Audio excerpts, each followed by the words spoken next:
सोनी सिंह। आज की क्लास में हम लोग विलियम वर्ड्सवर्थ के प्लेस के बारे में पढ़ेंगे।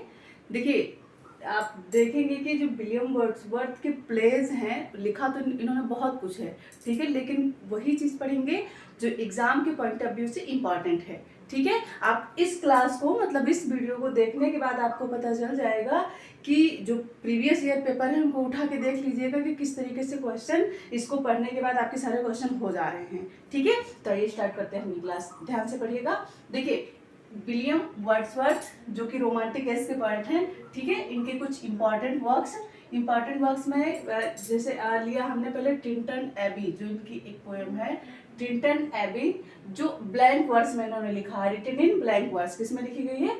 ब्लैंक वर्स में, जो कि कंपोज कब की गई? 1798 में। Published in lyrical ballad as last poem. Lyrical ballads जो 1798 में पब्लिश हुआ पहली बार, ठीक है। लिरिकल बैलेट्स जिसमें कितनी पोएम थी? 23 पोएम, ठीक है। जो 4 पोएम जो है वो किसकी थी? एस.टी. कॉलरिज की। और जो 19 पोएम वो किसकी थी? वर्ड्सवर्थ की, ठीक है। 19 पोएम किसकी है? वर्ड्सवर्थ की है, ठीक। तो इसमें ये जो पोएम है टिंटन एबे, ये लास्ट पोएम है। 23 में लास्ट पोएम कौन सी है? तो लिरिकल बैलेट्स है, ठीक है, लास्ट पोएम। किसमें? लिरिकल बैलेट्स में टिंटन एबी जो है वो लास्ट पोएम है, okay.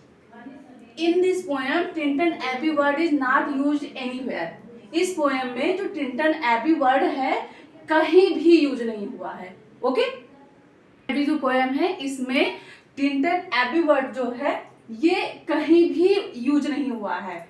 In this poem Tintern Abbey word is not used anywhere, okay. It's complete title, मतलब ये जो टिंटन एबी पोएम है इसकी कंप्लीट टाइटल की बात करें, जो पूछा जा सकता है, पूछा गया भी है कि इसकी कंप्लीट टाइटल बताओ क्या है, तो complete title lines composed by a few miles above Tintern Abbey on revisiting the banks of the Wye during a tour July 13, 1798। ये इसका इतना बड़ा जो है ये टाइटल है इसका, इस पोएम का, ठीक है। This poem tales how nature influenced him.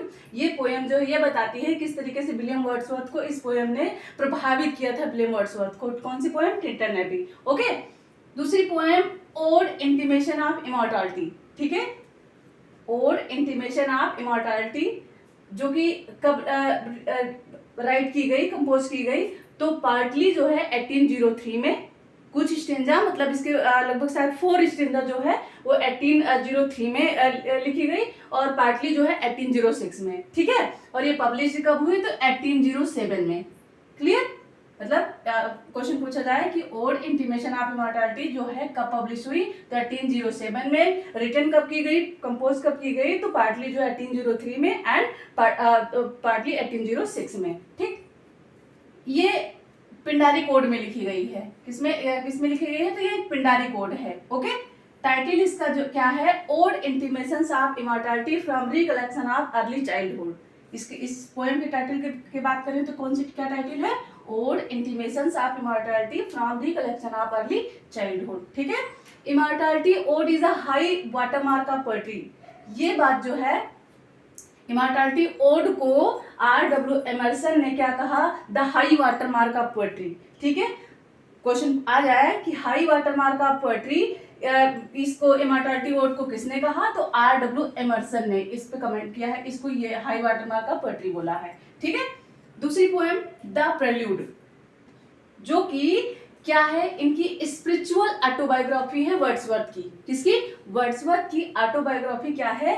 तो द प्रेल्यूड, ठीक है। रिटन इन ब्लैंक वर्स, ये भी ब्लैंक वर्स में लिखी गई है, ओके। और कब लिखी गई है प्रेल्यूड? तो प्रेल्यूड स्टार्ट किया इन्होंने 1798 में स्टार्ट किया, 1805 में इसको कंप्लीट कर दिया था, लेकिन ये पब्लिश्ड नहीं हुई थी 1805 में। पहले तो ये 13 बुक्स में पब्लिश हुई, बाद में ये 14 बुक्स में हो गई। तो पूछा जाए कि द प्रेल्यूड जो है वो कितने बुक्स में है, तो 14 बुक्स में है। पहले ये 13 बुक्स में पब्लिश हुई, उसके बाद में ये एक बढ़ करके 14 बुक्स में हो गई, ठीक है। पब्लिश कब हुई ये पोएम? तो ये पोएम जो है ये पब्लिश्ड हुई 1850 में, इनकी डेथ के बाद।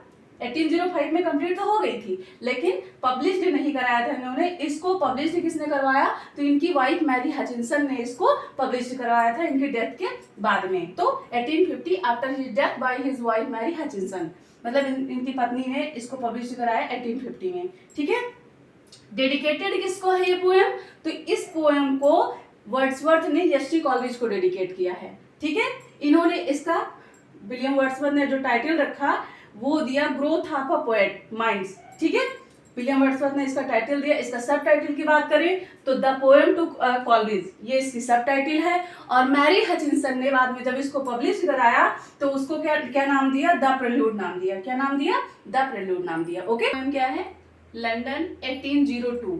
ठीक है, जिसको क्या टू मिल्टन भी कहते हैं, टू मिल्टन लंदन 1802, जिसको विलियम वर्ड्सवर्थ ने लिखा है। ये किस पे लिखी गई है, तो ये सोनेट जो है क्या है, ये एक सोनेट है जो इस सोनेट में मिल्टन के बारे में वर्ड्सवर्थ ने लिखा है। ठीक है, ये कंपोज कब की गई, तो 1802 में ये भी कंपोज की गई और पब्लिश कब हुई, 1807 में।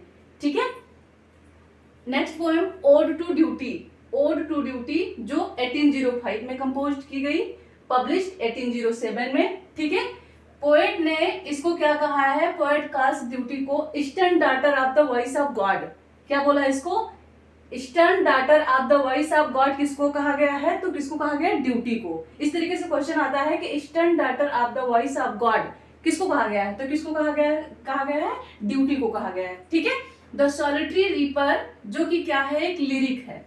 क्या है, लिरिक है। इसको 1803 में कंपोज किया गया और 1807 में ये पब्लिश हुई। ठीक है, कब ये लिखी गई, कब कंपोज की गई, तो ड्यूरिंग स्कॉटलैंड टूर, जब वो स्कॉटलैंड टूर कर रहे थे तभी उन्होंने उस समय इस पोएम को कंपोज किया था। किसने, विलियम वर्ड्सवर्थ ने। ठीक है, the rainbow or my heart leaps up, इसको द रेनबो या टाइटल पे or my heart leaps up poem बोलते हैं इसको। ये भी कंपोज 1802 में हुई और पब्लिश 1807 में। ठीक है, माइकेल एक पोएम है जो कि एक पेस्टोरल नरेटिव पोएम है। पेस्टोरल नरेटिव पोएम जिसमें शेफर्ड के बारे में पोएट बात करता है, खुद को एक शेफर्ड की तरह अज्यूम करता है और फिर उसमें सारी बातें बताता है। ठीक है, तो 1800 में ये कंपोज की गई माइकेल।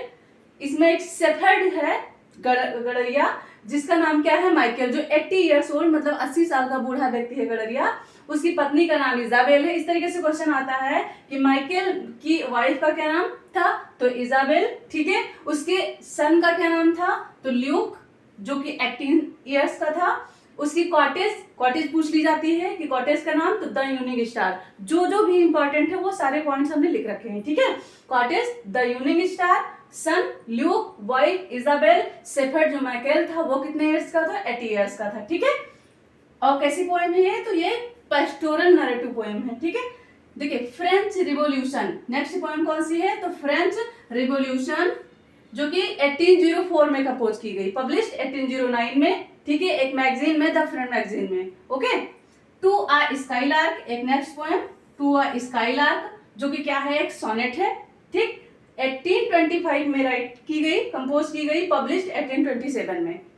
1825 में ये कंपोज की गई और 1827 में ये पब्लिश कराई गई। Clear, next poem she was a Phantom of delight. ये पोएम जो है विलियम वर्ड्सवर्थ ने अपनी वाइफ के बारे में, मतलब मैरी हचिंसन के बारे में लिखा था। ये कब कंपोज की गई, तो 1804 में ये कंपोज की गई और 1807 में ये पब्लिश कराई गई। रिटन अपॉन मैरी हचिंसन, किसके ऊपर इन्होंने लिखा है, तो मैरी हचिंसन के बारे में इस पोएम में लिखा है। Clear, next poem the daffodils. The daffodils और I wandered lonely as a cloud.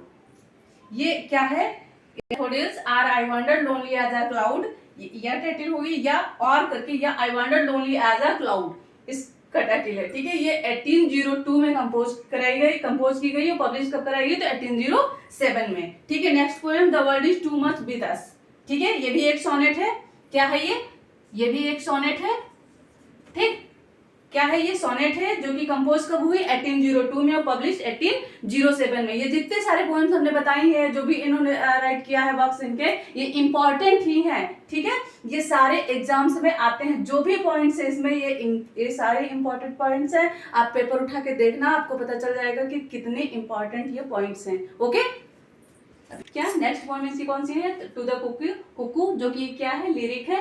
अब बात करें लॉडेमिया, नेक्स्ट पोएम इनकी कौन सी है? लॉडेमिया, जो कब कंपोज की गई? 1814 में कंपोज की गई और पब्लिश कब कराई गई? तो 1815 में। ओके, रिसोल्यूशन एंड इंडिपेंडेंस, ये इसका टाइटल है, या इसको एक टाइटल द लीज गैदरर भी मतलब इसका टाइटल दिया गया है, ठीक है, जो कि किसमें रिटन है? तो राइम रॉयल स्टेंजा में ये राइट किया गया था। ओके, पील कास्टल एक इनकी पोएम है विलियम वर्ड्सवर्थ की, द टेबल्स टर्न, जो कि इन्होंने एक अपने फ्रेंड को इसमें क्या किया है, फ्रेंड के बारे में लिखा है कि वो फ्रेंड जो इनका था टेबल्स टर्न में, इन्होंने किसके बारे में? तो फ्रेंड की वो बहुत ज्यादा किताबें पढ़ता था, तो उसको उन्होंने इसमें समझाया है कि किताबें छोड़ करके थोड़ा नेचर से भी समझने की कोशिश करें, नेचर से भी सीख ले, नेचर भी एक टीचर है, ठीक है। तो उसके बारे में टेबल टर्न में बताया गया है। कंपोज कब हुई? तो ये कंपोज हुई 1798 और पब्लिश कब कराई गई? तो लिरिकल बैलेट्स, जो कि 1798 में पब्लिश हुआ था, उसमें ये भी पोएम थी द टेबल टर्न। ओके, तो पब्लिश कब? लिरिकल बैलेट्स में 1798 में कंपोज हुई, ठीक है। Ruth or the influence of the nature, ये विलियम वर्ड्सवर्थ की एक पोएम है, इंपॉर्टेंट पोएम, जो कि रिटन 1799 में राइट की गई, कंपोज की गई। द इडियट बॉय, ठीक है, इनकी एक पोएम है। द थॉर्न,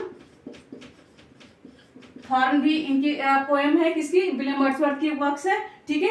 गिल्ट एंड सारो, ओके, इनकी एक सोनेट सीरीज है जिसमें कौन सोनेट्स है? The river Duddon sonnets, the ecclesiastical sonnets, sonnet dedicated to liberty, miscellaneous sonnets, ठीक है।